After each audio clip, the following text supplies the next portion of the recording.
So you might have just bought and received your Sapphire Radeon Pulse RX 7700 XT. It's a great card, maybe after seeing my review. If you haven't seen it, I'll link it up at the very end. But anyway, you just received the card and you don't know how to install it. Well, don't worry, my friends. In this video, I'm going to show you not only how to install the RX 7700 XT, I'm also going to show you how to uninstall your old card, drivers and all, and then install your new card to make sure that you get the best performance without any kind of issues. Before we can get to the install, we're going to go through the unboxing real quick. That way you know what to expect when you receive it. And don't worry, if you want to skip it, you can go ahead and skip it down in the timeline below. But anyway, let's get started with the unboxing, and then we'll move on to the install. Here we are again, the Sapphire Pulse Radeon RX 7700 XT, the 12 gig card. We have the little pulse right over here. Ray tracing, AMD Hyper RX, AMD Fidelity FX, super resolution, and then serial number, model number, all that good stuff here.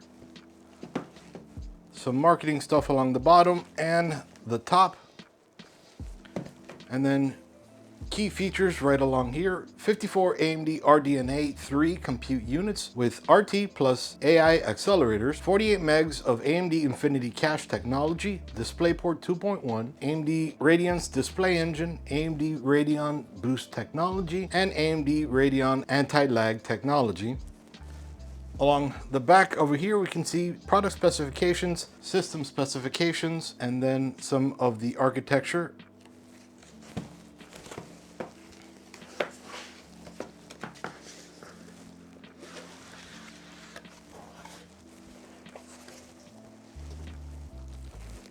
All right, then here we can see the graphics card quick installation guide. We don't have to worry about this. We're gonna go over that in this video. Moving the card aside just for right now to see if there's anything else in the box. Some foam, more foam, and that's it. Sapphire typically doesn't bring accessories in the box, and that's okay. They want you to focus on this bad boy. So along the back already we can see the Pulse and then Sapphire Pulse. Along over here we can see Radeon. And then we have two 8-pin PCIe connections. Yes, you need to plug in both. We can see the fin right over here, Sapphire Radeon. And don't forget to take this off, but actually we'll get to that in 1 second.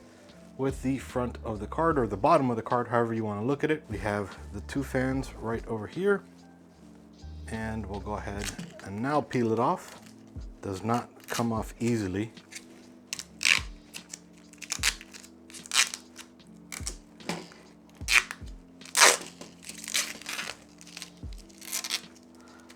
Sorry, I couldn't give you a nice peel on that.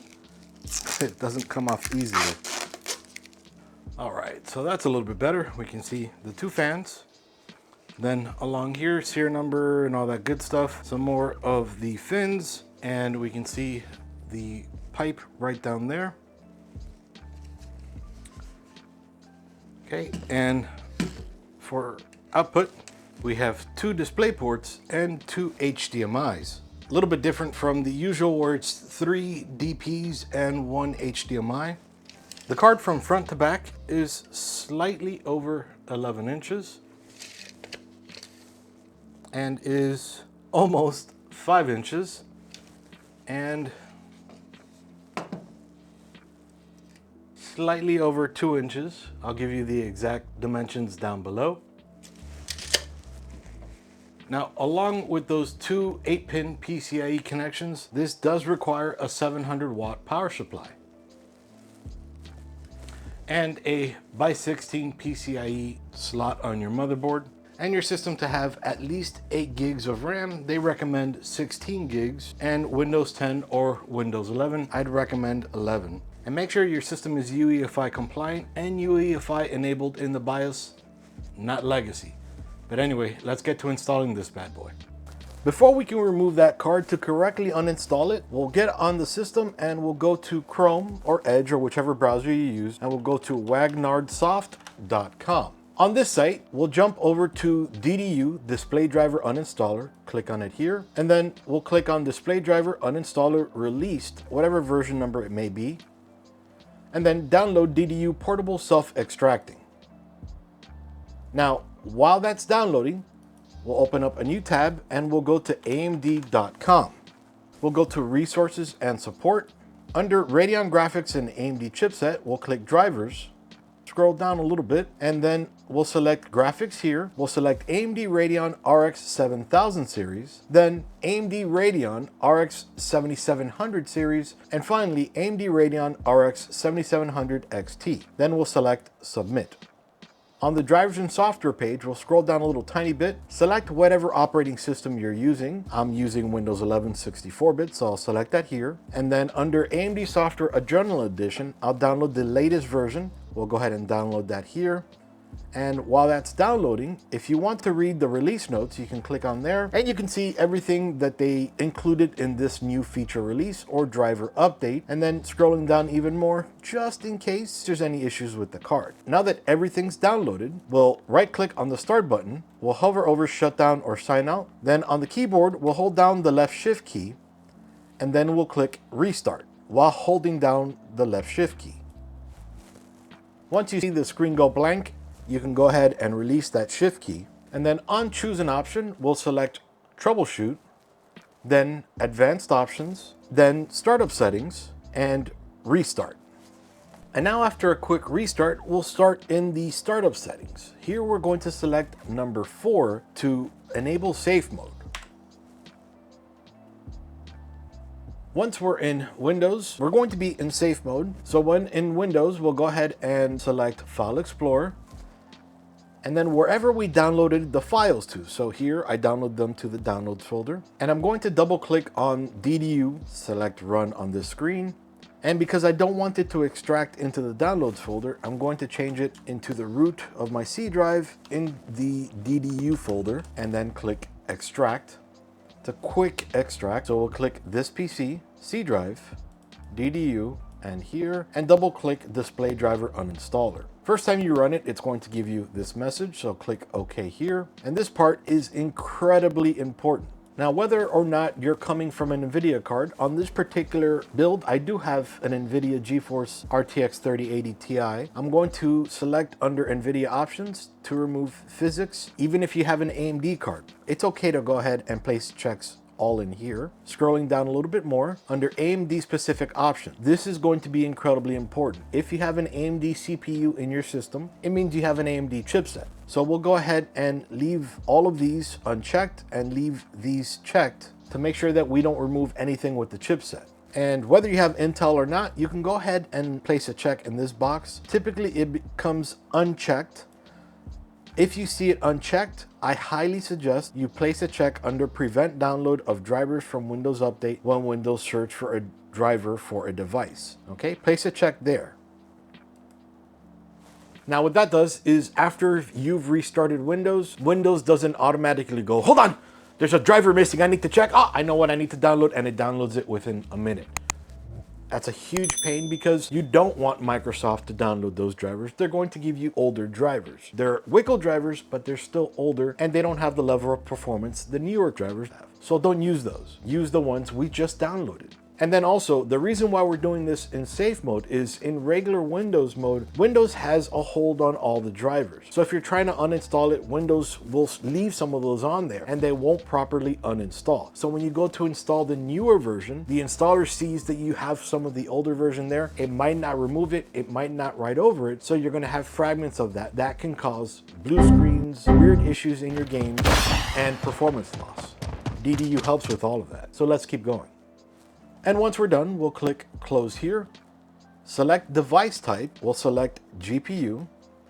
And then since we're coming from an NVIDIA card, I'll click here and I'll select NVIDIA. If we were coming from an AMD card or graphics coming from your CPU, or Intel, either graphics coming from your CPU or from an Intel GPU. But in this case, we're coming from an NVIDIA card, so I'll select NVIDIA. Now, it doesn't hurt to first do NVIDIA and then do AMD. So we'll do that real quick. So here I'll select clean and do not restart. This will only take about a minute or so. Now, it's incredibly important to mention while this is going on, when you're going from NVIDIA to AMD or AMD to NVIDIA or any one of those to Intel or vice versa, games that were installed on the previous video card might not understand what happened, so it's typically best to uninstall the game and reinstall the game. I know, it's a pain in the butt, but if you want it to run well, that's what you're gonna do. All right, clean uninstall completed. Would you like to exit? No. We're gonna click no here, and we're going to come under here again, and now we're going to select AMD. This time, we're going to select clean and shutdown because we're going to clean the drivers and then shut down the machine so we can install the new card.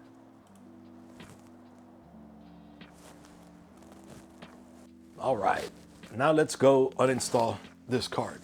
Before you touch anything in this system, I highly recommend to ground yourself. I don't mean punish yourself and sit in the corner. I mean on any part of the case where there's metal, just go ahead and rub your hands on it real quick. Get rid of all the ESD in your hands. That way you don't zap the video card or any of the components inside of the system. If during this process you get up, you go to the bathroom, go grab a snack or something. After you wash your hands, you come back to the system, touch it again, get rid of all that ESD. Anyway, let's keep going. We're going to remove the PCIe cables from the graphics card. Some might have a clip right up here holding the card in place, and some might have that same clip on the very bottom. In this case, on this card, the clips are on the bottom. So then over here, for those that have the clip on the bottom, we're going to press on the little clip right here and then pull it out just so you can see what that clip is.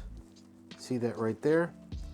And that goes ahead and opens and closes over a little clip right over here. I'll show you better on the other card as the clip is along the top, but we'll go ahead and remove all three of those, or two of those, or one, maybe none. Now, generally, you're going to be doing this with the system laying on its side, but it's easier for me to show you how to do all of this with the system standing up. The next thing we're going to do is we're going to get rid of this support bracket.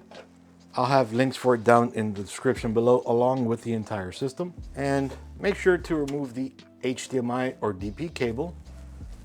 And then we'll unscrew the graphics card. And while I'm doing this, since the system is standing up, I have my hand under the card so that it won't fall down. All right, now before we can pull the card out, you'll notice on the PCIe slot right up here, there's a little piece right over here that's actually locking the card in place so that you just can't pull it out. If you do, you might end up damaging the PCIe slot. So what we'll do is first we'll hold the card with one hand. With the other hand, we'll push this in. That's going to push the card out a little tiny bit. Okay, so now that's unlocked it. And now to show you how it works, we just push the card in. You're gonna notice this little clip, click right in place. Okay, so again, I'm going to press it to release the card. And now we'll just pull the card out. It comes out easy. So now with the card out, we're going to install the new card. So first off, we make sure we match up these PCIe gold fingers with this PCIe slot right over here. You're going to want to make sure that you keep these little prongs right over here inside of the case. On some cases, it's a little easier than others, but on this particular case, when you go to install the card, you'll notice the little prongs stick out and you might not be able to install the card properly, and it's gonna be even worse when you go to remove the card. When you go to install it, make sure that these go between the motherboard and the case right over there. And then again, matching those PCIe fingers, we'll just push the card in. And that little locking mechanism locked right in place. And then we'll go ahead and install the PCIe cables. That 6+2 or 8-pin PCIe connection comes from your power supply inside of your system.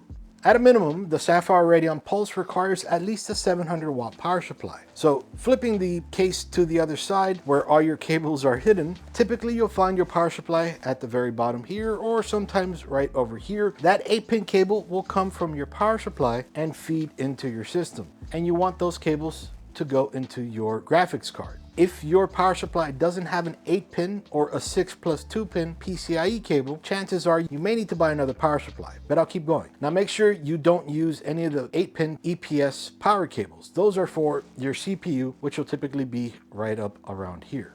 If you remember, the clip on the other card was along the bottom. On this card, it's along the top, so we'll just turn this over so this little locking mechanism is along the top. And then we'll push that in there. To get you a little closer, again, we'll flip this over, and this locking mechanism goes on the top, and that'll clip onto this little clip right here, and we'll just push it into place. It clicks right into place perfectly. And then we'll screw the card in. Then we'll add the retention mechanism. And I always like to measure it just to make sure it's perfect. Looks just about perfect here. So what I'll do is I'll lower it.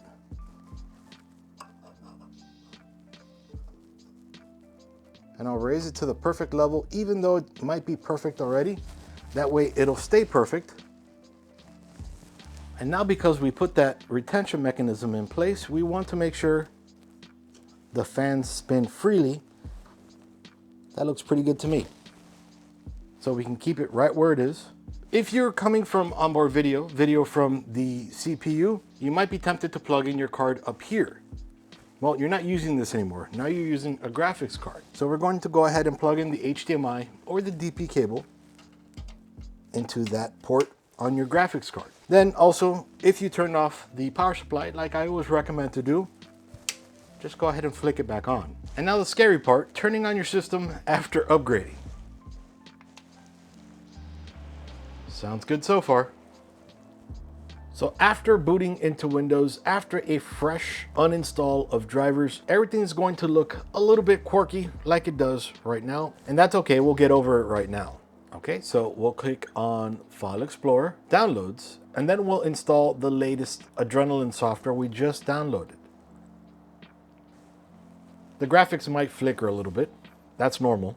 And then here, if you'd like, you can check additional options. There's nothing we should change right now. We can do a full install, a minimal install, or drivers only. I always choose full install, and then I'll select Don't allow AMD to collect information to contribute to the installer development. If you want to do that, go ahead and select Allow, but I'll leave that under Don't Allow for now, and we'll click Install. This shouldn't take very long. All right, and when we're done here, we'll go ahead, unselect this and unselect this, finish and close this out.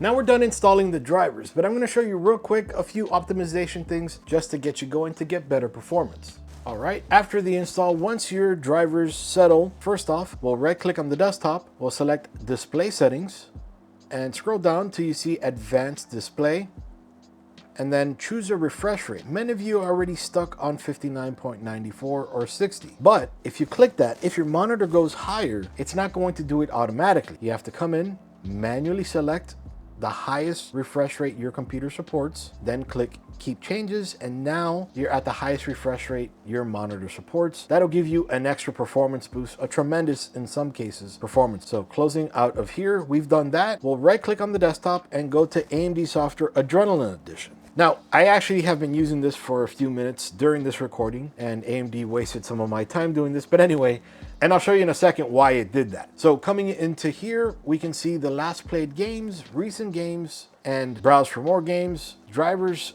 and updates. We can check for the latest drivers. We just downloaded them, so they're up to date. Graphics profiles, enable Hyper RX. I'll show you that a little bit later on. Definitely great to have. AMD link status, I showed you that on a previous video. Pretty awesome. Some tutorials, scene switcher, media and capture. Actually, we're using this right now. We're recording a video. Take screenshots, instant replay, instant GIF. I like to say GIF, even though correctly it's GIF, but anyway. And then over here, we're recording on the screen. We're going to go in a minute why I'm doing that. Under gaming, all the games we have installed, and then we can optimize it from here. Different graphic settings and profiles right over here. Display settings, and right now you can see I have AMD FreeSync Premium Pro. If you have G-Sync, enable that as well. That'll give you extra performance boost to make your games even much more buttery smooth that they could. Now, one of the reasons why I'm recording from the software rather than my capture card is over here under overrides.